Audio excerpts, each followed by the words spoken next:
Courtney, so good to have you back on the program, and congratulations to a solid start. Or is that how you describe it in your first event in Sardinia? Hey, yeah, thanks for having me. And yeah, no, I think it's a solid start to the season. Coming in, we look, for a top five sort of podium start, considering it's deep sand, which is not known to be one of my strengths. So yeah, to walk away with a podium is, like you say, yeah, a solid start to the season. Talk us through that then, because for the for those of us who we watch it, we watch the sport, but we don't know the absolute intricacies of it. What is the difference between when you're riding in sand like that? Yeah, so it's really hard to describe, but those sorts of deep sand conditions you can't really find them in New Zealand. It's hard to replicate those conditions. It's very common in Holland and Belgium, so the Dutch riders tend to be very good at it, and yeah, it is hard to explain. It's like a different technique. It's kind of a different style, different feel. Obviously, going from the heavy sand, it kind of sucks the bike in, and you have to weight the back quite a bit. But yeah, it is hard to explain. One kind of good way to explain it is like when you go to Belgium and Holland and you ride in the sand, there's probably 100 or 200 riders at the track a day. When we're riding in New Zealand, you'll be lucky to get like five riders. So the track conditions get pretty brutal over in Europe, so they tend to be quite good on the rough tracks. Okay. How is your rehab coming back from that injury? Because you smashed your collarbone and missed those rounds last year. So how has that recovery been? Oh no, that's been sweet. Like that's coming up just about a year ago, and it was only a minor injury, just a collarbone fracture. So yeah, we got it plated. I think I was back on the bike within 5, 6 weeks, and yeah, got the plate out in November. Another like 4 or 5 weeks off the bike, but yeah, nah, there's no troubles there. When you talk about a minor injury and you get a plate, what are the other ones that you've had? Because I mean, the rest of us are going, my God, I don't want a plate. I mean, for you, I mean, that's it. You call it a minor injury. What else have you done to yourself? Yeah, no, it's minor. Like I mean, I've gone through ACLs in the knees. That's like a 6 to 9 month injury. Those ones you don't want to be going through very often. And I've had four of those. I've had a thumb injury. What else have I had? Done the Liz Frank in the foot, which was quite a big injury. So yeah, I've had my fair share. And when we broke the collarbone, obviously we were devastated because we lost. We got out of contention for the championship. But in terms of injuries, I mean, yeah, it was like I said, it was pretty minor. Courtney Duncan is with us, world motocross champ 3 times. So that was 2019 through 2020 and then 2021. So, in terms of you getting back on the bike after the injuries and things, does it take a little while for you to regain your confidence, or is it just something that you go, no, I'm just straight back on and I'm just straight into it? That's a good question. Depending on the injury, I think, like with the collarbone, I was back on the bike pretty soon after the surgery, probably a little sooner than you should, just because I had a World Cup coming up that I needed to be back for. So, I mean, the first few weeks, you're riding with probably an injury that's not quite healed, so you tend to be a little bit nervous. But I guess over time, you kind of forget about it, and yeah, everything's back to normal and it's full gas. Okay. Oh, and there's quite a couple of weeks in between. So you go to Sardinia, you got April the 10th, Switzerland, and then you don't ride again till May the 7th in Spain. So what is your training regime, and how do you fill your weeks in between these events? Yeah, so I'm in Europe until end of May, so I've got 4 World Cups between that time, and it's going to be pretty busy. Like this one's a really quick turnaround. We're already coming into Wednesday, and we'll be back on the road traveling next Wednesday. So that's a quick turnaround. We've got, I think, a 3 week gap between round two or three, which will give me a bit more time on the bike and perhaps get to do a wee bit more testing with suspension and a few other alterations if we need to. But yeah, no, it's going to be a pretty hectic month over here. And is there plenty of facilities for you to keep training and practicing? Because I suppose what I want to try and do you ride every single day? No, no, I wouldn't ride every day. I think on a week that we aren't competing, I'd try to get on the bike about 4 days. Okay. If I'm competing on that weekend, perhaps once or twice. And when you're actually, I suppose, practicing or training, what are you trying to achieve during that time? Is it speed, or is it balance, or what is it? Or is it just trying to get a feel for different kind of conditions and tracks, or is it all just about the bike? It just depends on the time of year and what's coming up. Pre-season, obviously, you're just building a lot of base and testing and just getting the hours on. But right now we're kind of looking for intensity, and we're in race season. We've got a race coming up next weekend, so just speed and fine tuning the old things. But yeah, it just depends on the time of year and how we're going and progressing. Courtney, how much do you love the competition, that aspect of it?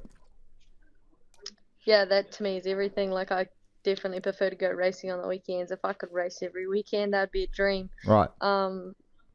But yeah, no, it's good. It was good to be back out there behind the gate. It'd been a long time, so obviously there's a lot of emotions, kind of a little bit anxious. You're kind of wondering where you fit in again, but it's good to get that first one under the belt. And yeah, looking forward to Swiss in a couple of weeks' time. In terms of your closest competitors, Lottie Van Drunen won the first race. A couple of Spanish girls as well who are right there as well, and also there's Nancy Van der Ven, who's the defending champ. How good are these women, and how much has the competition improved over the last few years that you've noticed? Yeah, it's growing crazy amounts. Obviously, there's a lot of young talent coming through right now. They have a lot of raw speed, and they're just eager and hungry, as you were as a teenager. You just want to get out there and get after it. And obviously there's, like you say, Nancy, the ranging champ, and there's 6-time champ Kiara's back. I mean, there's a lot of competition, and definitely keeps you on your toes. So big year. Yeah, like I say, you're going to have to be on my A game each week. When you're racing against these women, how conscious are you of them in the race, or is it more just about you focus completely on what you're doing? No, it's always about what you're doing. You can't, you got to stay focused the whole time, and just moment to moment when you're racing dirt bikes, and put that sole focus on yourself and making sure you hit your marks. And as soon as you take your eye off yourself and worry about what others would do, you'll make mistakes. And when you're riding dirt bikes and making mistakes, it doesn't tend to be good for you. Right. And the margins are so fine, aren't they? When you talk about hitting your marks, are you looking at, like, are they actually visible to you, or are they just learned because you've learned the track, or are they actually proper markers? Are you looking at that, right, by that pole I've got to be doing this speed, or hit that, hit the jump at this particular point? Yeah, I guess it kind of comes natural. You're not kind of thinking about that. That almost comes natural, but it's probably just making sure you're in focus, right? Like, not thinking about too much else other than just in the moment. How do you get better at this? That's a good question. I guess just challenging yourself, right? Challenging, lining up, racing, testing, alterations on the bike so you get more comfortable, so you can push it a bit better, focusing on your technique. So you have good technique, you can ride faster and you can ride safer. So there's many ways to get better. How do you train for that then? How, does it all have to be on the bike, or if you're doing your gym training, what kind of specific things that you would do that other athletes wouldn't do? That's a good question. I mean, most of my work's done on the bike. It's kind of one of those things where you have to be with one on the bike. So you can't just spend your whole time in the gym and not ride. So most of my focus goes on the bike, and then just minor things around that off the bike. Courtney Duncan is with us, multiple world champion. And I'll tell you what, you should have won 6 or 7 in a row. I'm not saying you should have won. I mean, good God, if there was any lady luck in sport, you would have won 6 or 7 in a row. Does that bug you at all? No, you can't worry about that, man. You got to look forward to the future and what you can achieve. And I'm still young. I'm hungry. I've got many years left in me. So not worried about what I missed out on. It's more about what I can gain in these next couple of years. And what is it? What is your ultimate dream? If you could write down now and say, by the end of next year I've achieved this, what would it be? Another world title. Yeah, you just love world titles, don't you? Yeah, I mean, I like to win. Like, I sacrifice my whole life for this stuff. Like, I don't do it for any other reason than to win and to win titles. How fast do you go on that bike, Courtney? I don't know. It's not something we don't have a speed gauge or nothing like that. So it's not something that's probably more road racing. Okay. What about the Gforces? Have they ever measured anything like that? No. Nothing like that? What are the biggest what are the biggest stresses on your body when you're doing it? Like after the weekend I had real sore quads and a sore lower back because we're in the sand. So you pretty much don't sit down the whole time. So it just depends on the track and the conditions, and it's not that hot at the moment, so once we start getting into the summer, you kind of get pretty dehydrated and it takes a lot out of you. But it's winter time here now, so Do you ever get? Do you ever yeah, get? Sorry, do you ever get afraid or anything? Have you ever been scared doing this? no. Not at all. No, like you don't have time to be scared when you're Okay. lining up on a gate with 40 riders. There's no time to be scared. Right. Okay. I mean, I just needed to ask the question. What about when you were training or when you were a Yeah. kid or anything like that? Have you always just felt completely fearless on a bike? Have you? Yeah, I guess so. Yeah, it's never sort of phased me. Mm.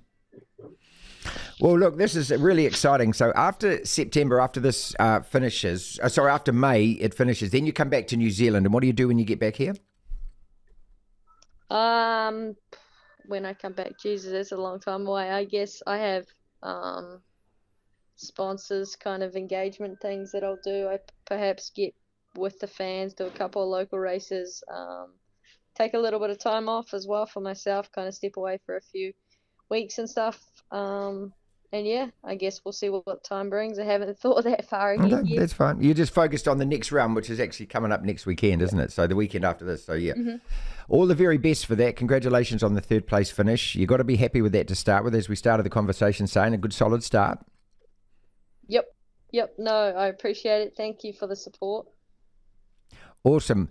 Let's see. Hopefully you'll be on the podium at the end of it and win another World Championship medal. That would be brilliant. Thank you. Yep. Perfect.